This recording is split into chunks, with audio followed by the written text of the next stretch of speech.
Senhor presidente, colegas vereadores, colega vereadora Natália Bezerra, servidores desta casa, imprensa que cobre os trabalhos desse poder semanalmente, cidadãos e cidadãs nessa galeria e os que nos acompanham pelas redes sociais.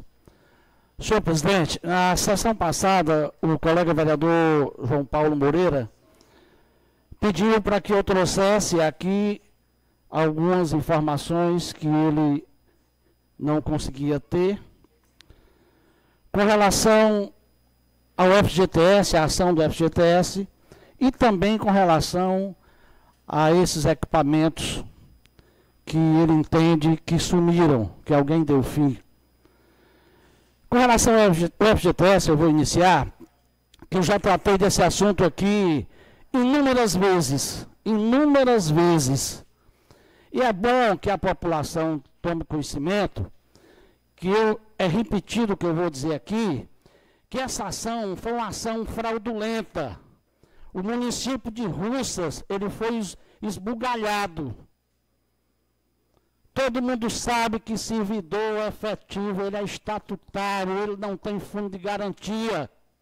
Em 1992, quando foi criado o regime jurídico único, os servidores seletistas que o município tinha foram todos demitidos, receberam as suas rescisões de contrato, foi parcelado o FGTS em 180 parcelas, fui eu que fiz isso, e fizemos esses depósitos e vários servidores receberam seus fundos de garantias.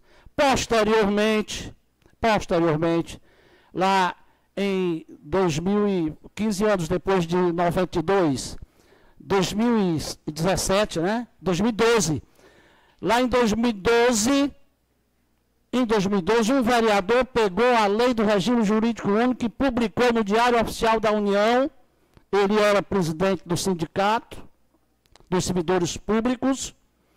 E o município de Russas não fez a defesa na ação que foi feita no Ministério do Trabalho, e Russas foi condenado a pagar 15 anos de FGTS aos servidores públicos.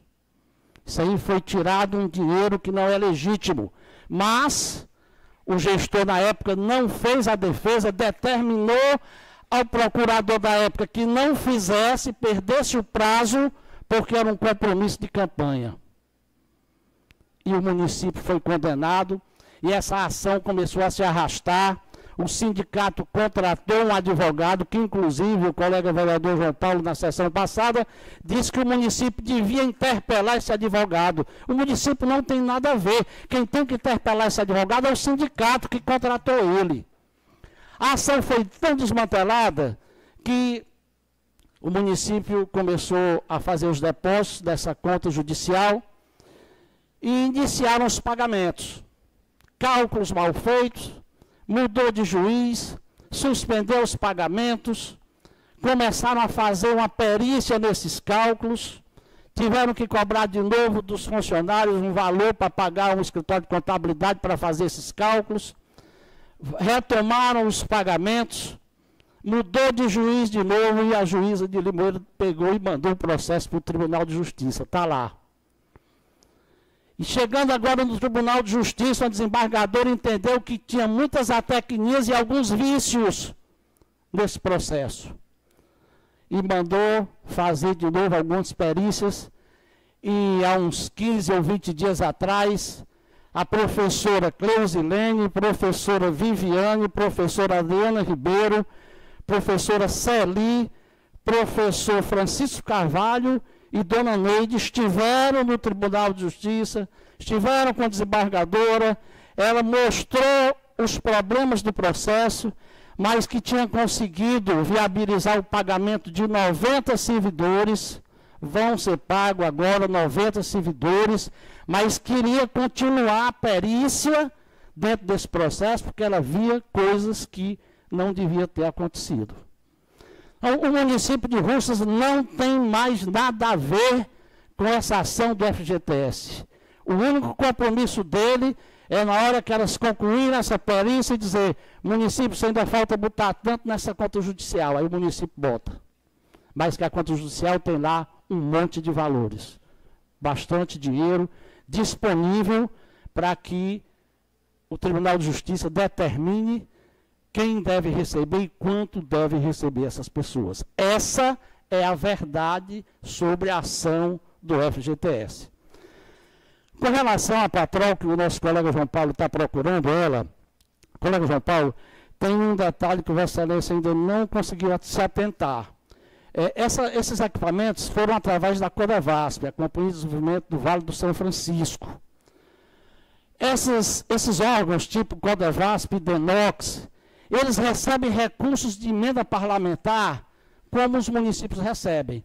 Normalmente são emendas de bancadas, valores elevados, que por sinal hoje teve uma notícia muito triste.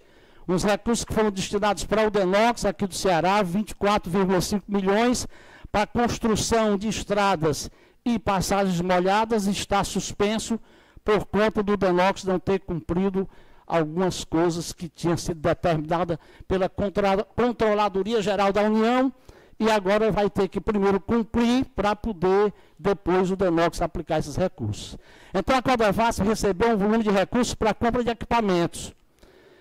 E ela recebe aquele recurso, ela mesma licita, compra o equipamento, e os deputados da bancada que jogaram aquele recurso vão e pedem equipamento para os municípios. Como ele disse que o deputado Mauro Filho conseguiu vários.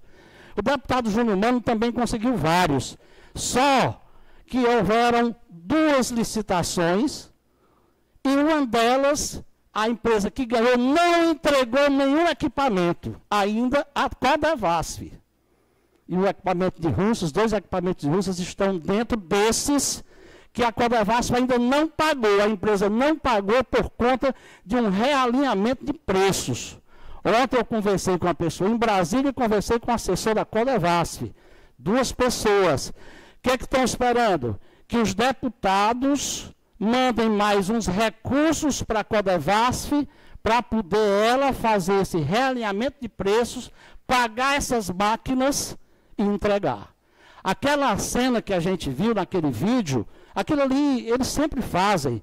Chegam lá no pátio do centro de evento, levaram algumas máquinas e mostraram, nós vamos dar tantas máquinas dessas para esses municípios.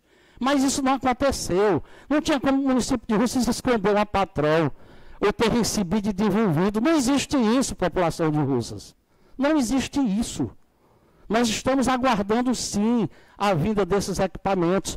Tão logo a Codevasp consiga os recursos necessários para complementar esse realinhamento de preço que a empresa que ganhou a licitação exige por conta do processo licitatório. Tinha uma questão de um prazo lá, que ela teria direito a esse realinhamento de preço, uma vez que ela não tinha sido ainda paga por aqueles equipamentos. Então, nós estamos nesse aguardo. Tá?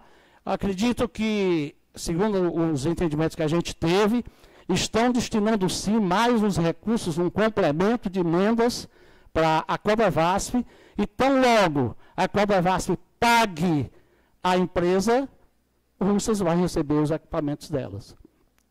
Não é emenda PIX, como o colega João Paulo deu a entender. Emenda PIX, colega João Paulo, a emenda que o deputado Mauro Filho mandou para Russas, é PIX. R$800 mil, transferência especial.